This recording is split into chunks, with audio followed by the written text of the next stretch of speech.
Welcome everyone back, and in this video we're gonna be working on the material which comes to be one of the most important in the whole calculus sequence. I would say this founding would deserve Nobel Prize if we do get Nobel Prizes in math area, and unfortunately we don't.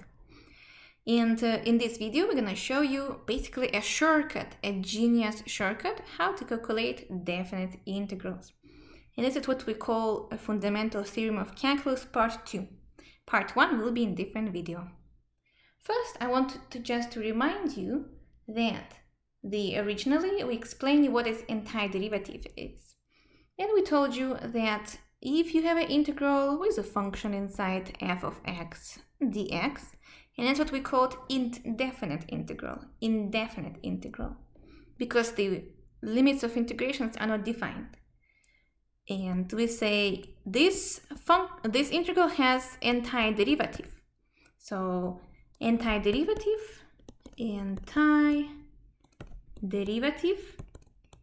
means that if I want to differentiate this capital F, the antiderivative, it will give me small f back. Remember that? And also we point out that there's antiderivative plus c, which makes a family of solutions for each indefinite integral. So this will be important right now when we're going to be discussing the fundamental theorem of calculus. And in this fundamental theorem, we say, you know what? If we're working with a continuous function on the closed interval AB, and f, the capital F, is any antiderivative of the small f on AB. Any means this c I just mentioned is not even important anymore.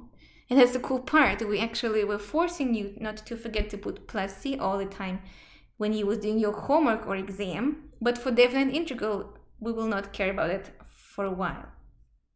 Then, the definite integral from a to b of the function small f of x dx is antiderivative at the right endpoint minus antiderivative of the left endpoint.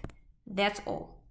This is all you need to know for the whole video and the whole chapter when we introduce you to this genius idea of connecting antiderivative, which is basically undoing differentiation. If you remember, this is how we're introducing it. We're introducing antiderivative still in the chapter of applications of the derivative, basically undoing differentiation. But now we're connecting it with the definite integral. And definite integral, you know, all those Riemann sums, approximation of the area below the graph, accumulative process, accumulative sums, all of those things. With this equal sign, they got connected. And not just connected, they connected in such an elegant and simple way. And this little formula basically deserves one of the biggest contributions into science. And you will see in a second why. I also want to point out that one of the most genius inventions in science are usually very short and they look very simple. You know, like MC squared formula and everything like that. So this is the one. In mathematics, this is the one, and it's called Fundamental Theorem of Calculus, the second part of it. Explanation is that we can find, instead of approximating the area below the graph using rectangles and then setting the limits of numbers of rectangles to go to infinity, using left hand point, right hand point, midpoint, or any other point, like you did in your homework, now you just find the antiderivative of the function the way we taught you using formulas, and then just plug the top, plug the bottom, and find the difference. And by the top and the bottom, I mean these guys, limits of integration, the upper limit and the lower limit. And the difference in the values of the capital F between the upper and lower limits of integration will give you the answer. That's crazy cool idea, and I also like to explain this idea by imagining that we actually having a 2D person, let's say this is a 2D person, waiting to get a CAT scan. You know, the scan in the hospital they do. So this is what is happening. The CAT scan is basically scanning the shape vertically, right? Using those rectangles, we know that. That's the idea of the definite integral, to put many rectangles. So the cat scan will do the vertical scan like this, using rectangles, if we're still talking about the rectangles, left hand point, right hand point. And then, to make it more precise, it will do one more scan, from B to A, from right to left. And that's exactly what this idea is. Plug the right endpoint into antiderivative, plug the left endpoint, and find the difference.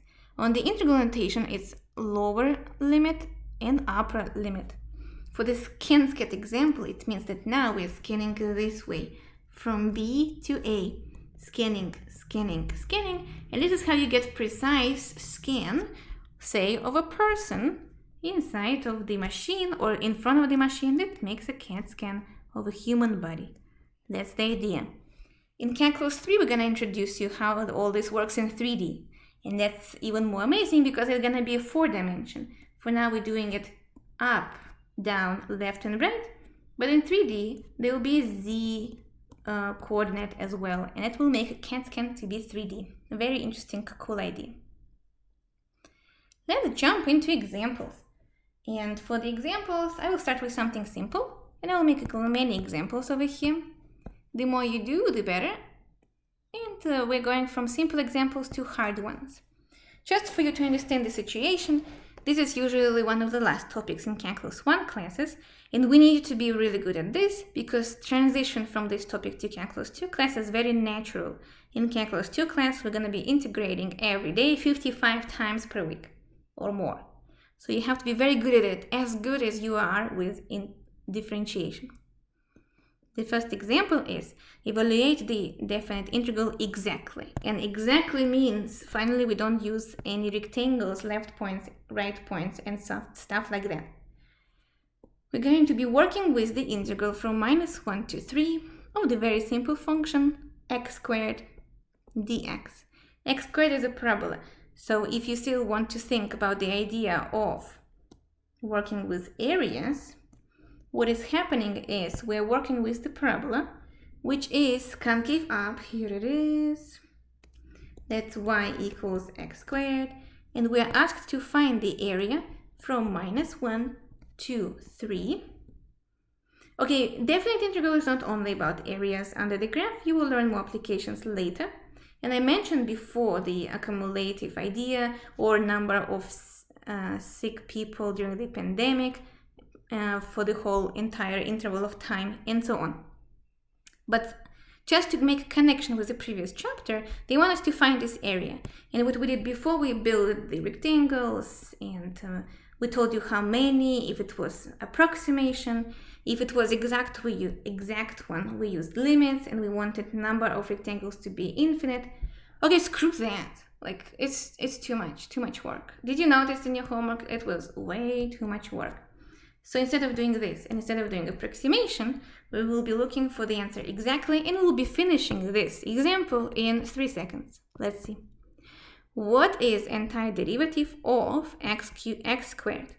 That's x cubed over 3. You probably want to tell me plus c for definite integrals. We don't do plus c part anymore. I will explain you in a second why. And this is what I'm going to do. I will show you a new notation, which you will be using now for a while. So instead of plus c, when you're working with definite integral, these borders means we have definite integral. Instead of plus c, I will put a bar. You don't have to use another color. I will just do it once. Put -1 at the bottom and 3 at the top. And this notation means that we still need to plug those numbers into antiderivative. This is my antiderivative over here for x squared. And here's how I'm going to do it. I'm first plugging the top, and this is how I usually teach it. Plug the top minus plug the bottom. So I'm plugging the top. The upper limit of integration is 3. So it becomes 3 cubed all over 3 minus. Plug the bottom. The bottom is the lower limit of integration. That's -1 cubed over 3 You now carefully calculate the answer. The answer will be 3 cubed over 3, that's 9. Minus minus gives me plus 1/3. The exact answer of this area is 28 over 3.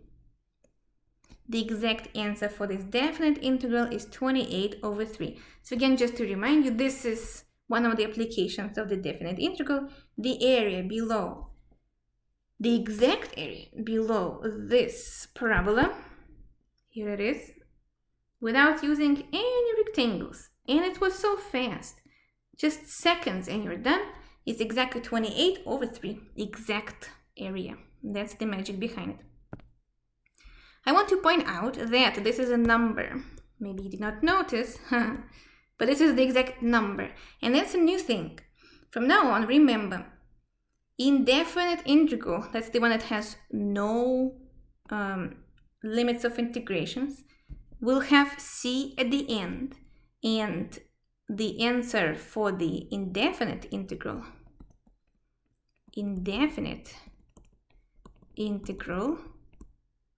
gives you a function, antiderivative plus c, versus definite integral gives you a number.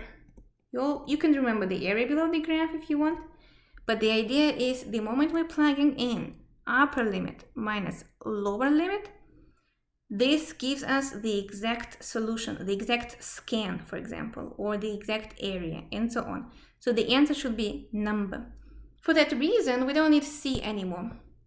Because technically speaking, if you want to write down x cubed over 3 plus c, and then you do bar from -1 to 3, you will have 3 cubed over 3 plus c, plug the top, minus -1 cubed over 3 plus c, and then you calculate the number. It's still going to be 28 over 3, but c cancels out each other because it's going to be c minus c. So that's one of the explanations why we do not write plus c anymore for the definite integrals. Expect to have exact answer. So no need to write plus c for definite integrals. For definite integrals. Nice. Okay, let's have one more example. Let's have many examples to make sure that you guys are good at it. Second example, we'll have logarithmic function and exponential function. An integral from 1 to e to the 5. That's a number, by the way. E to the 5, that's some kind of number. It's like 2.7 something something raised to the 5, approximate. Of 2 over x dx. And we're going to have here, we need to find antiderivative of 2 over x. Who knows what the derivative of 2 over x? Pause and maybe do it by yourself and then see if your answer matches mine. If you don't remember, I would say that this is actually 2 of integrals 1 from 1 to e to the 5, 1 over x dx. Because the property of integrals allows me to kick out constants outside of the integral notation if we multiply or divide it by those constants. Do you recognize the 1 over x piece? I'm pretty sure now you do. The answer is 2 natural log of absolute value of x. Don't forget the absolute value, because log doesn't exist for negative or 0 inputs. But here x can be negative, so we need to make sure that that's not the case. You will see sometimes that absolute value will be actually dropped down because of the definite integral. Since here we're only plugging from 1 to e to the 5, and those are not negative numbers, actually I could drop absolute value and only call it ln of x. Again, why? Because this integral notation tells me that we're not looking at negative numbers. We're only looking from 1 to e to the 5 interval. New notation was a bar instead of plus c. Lower limit 1, upper limit e to the 5 equals.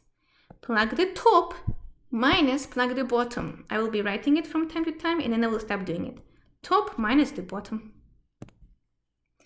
2 ln of 2 2 ln of e to the 5, that's plugging the upper limit, minus 2 ln of 1. And you see I can drop absolute values right now because e to the 5 and 1 are not negative. Now you need to remember what is natural log of e to the 5. Do you remember the properties? This exponent can go down and we can multiply by 5 instead. Then ln of e gives you 1. So the answer is 2 times 5 times 1, right? Minus, how about ln of 1? That's 0. So minus 0. The answer is 10. Nice. Let's keep going. Oh, before we keep going, here's the graph I wanted to show you. Oh, that's a graph for the next example. Then let's start the next example. And the next example will be a little bit crazy. So let's keep the graph, not to show you what is going on. And I will write down the example 3 is the integral from 1 to e, 4e to the x plus 4 sine x dx. Here we want you to review what is an integral or antiderivative of exponential function and trigonometric functions. So, what is the integral of 4e to the x? E to the x tells you just copy itself when you differentiate or integrate that function. So it's going to be 4e to the x again. Then what is the integral of sine x? Cosine or minus cosine? If you're not sure, ask yourself, derivative of cosine is plus sine or minus sine? Since derivative of cosine is minus sine, then integral of sine will be minus cosine with 4 in front of it. I will put brackets around my antiderivative, then a bar, then 1 and e. All of this is instead of plus c for the indefinite integral. If you question that your answer is correct or not, I would just recommend you to find the derivative of whatever inside of the brackets really fast in your mind to check that your answer actually is correct. Because remember, you can always check yourself by differentiating your result. Derivative of 4e to the x is 4 to the x, 4e to the x, and then minus 4 cosine gives you plus 4 sine x. That matches with the integrand, and everything is fine. That's just a small check. That's optional, but recommended, especially if you're hesitating. Now, the rule says plug the top everywhere and plug the bottom everywhere and do the negative sign between the calculations. So this is how I do it. There are several ways to do it. You can first plug the top and the bottom to each piece and do minus, or you can plug top everywhere, bottom everywhere, and then subtract the results. I will do the second way. I will plug e everywhere I see x. So it's going to be 4e raised to the e. That's funny, but that's basically 2.7 raised to 2.7, blah, blah, blah. Minus 4 cosine of e. And that's only the first part. So I'm going to put brackets. And I'll put minus. And I'll open the new brackets. For you to understand, I just plugged only the top. And now I'm plugging the bottom. Because the formula tells me top minus the bottom. Now the bottom says plug everywhere 1. So it's going to be 4e to the 1 minus 4 cosine of 1. Cosine of 1 is not 0 or pi or anything. That's actually a number. You should check it in your calculator. Okay. For you to know, we already mentioned that this should be a number. So I will point out that if you check with your calculator, it will be approximately 55.55 and 2. So it is a number. Make sure this is the case. If you got a function as the answer for the definite integral, you messed up. So here's the graph of the function. Interesting that such a crazy function actually looks pretty normal. From 1 to e, I asked the computer to plot the function called 4e to the x plus 4 sine x, and I asked to integrate from 1 to e. So it's integrating it from 1 to e is over here and approximately 2.7, remember? So this area represents the result of integration, and we have the exact answer for this area.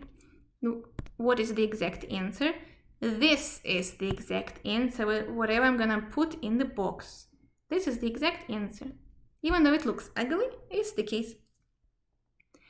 It's also written over here with the factored form. You can factor out 4 everywhere. And the approximation, just for us to have an idea in units, some kind of units, say centimeters squared. This area is 55.55 centimeters squared. If, for example, it's part of the building. So that's a pretty cool idea over here and pretty cool example. Now you know what we're requiring you to know. We want you to know basically how to integrate things and carefully plug the numbers, top minus the bottom, and don't make a mistake. 4. Let's do one more example and that should be good for now. What is the integral from 0 to square root of 3 over 2? The most important part will be inside of the integral. Is it going to be hard? Is it going to be easy? What's going to happen? Is it going to be log or exponential function? And no, it's going to be 2 over a square root minus 1 minus x squared dx. Yeah, I know it looks crazy. You don't like square roots, especially in the denominator. And I can see square root of 3 over 2 and the upper limit looks horrible. Your job is to train your brain to recognize formulas we learned. It is going to be actually important in your future career, so the earlier you do it, the better. If you do not recognize any formula for 2 over square root, kick the 2 out. Maybe this 2 messes up with your brain and it doesn't see any picture of any formula in your memory. How about now? Do you recognize this function inside, this integrand?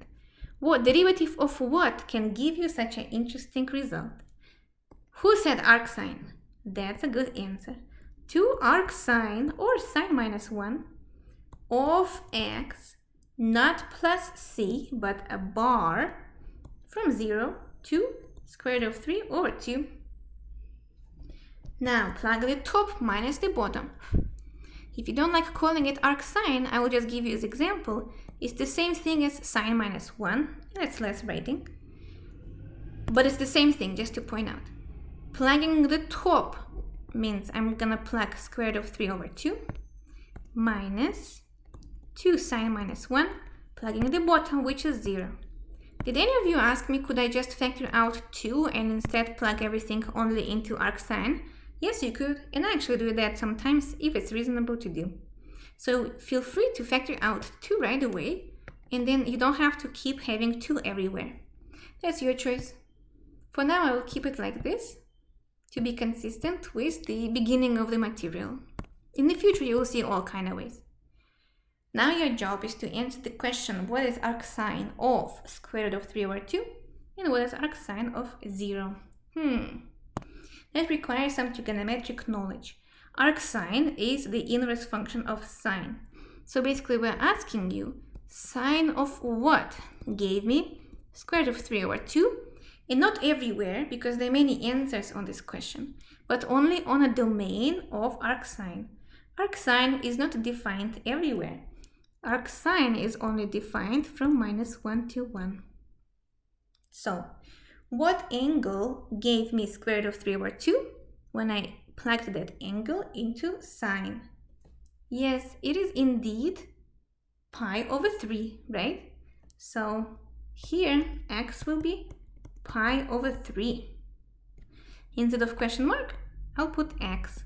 That's basically the whole idea. We have the output of the trigonometric function, but we don't know what input gave us that output. That's why we call it inverse functions. Inverse trigs. Now a question, what gave me 0? Sine of what gave me 0? There are many angles like that, 0, pi, 2 pi, and so on, minus pi. But from -1 and 1, we can only see one answer. That unique answer on -1 and 1 is 0. Then, this was just a side note over here.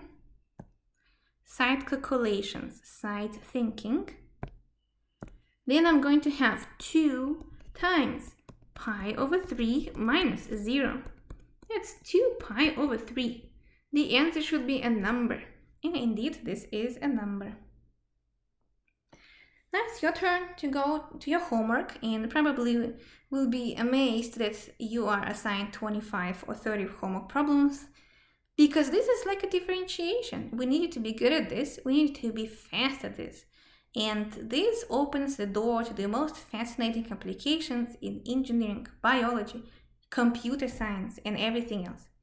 You will see integrals literally everywhere. And right now, even during the pandemic in 2020 of COVID-19, scientists using those integrals to try to find a cure, working with the antibodies, and so on.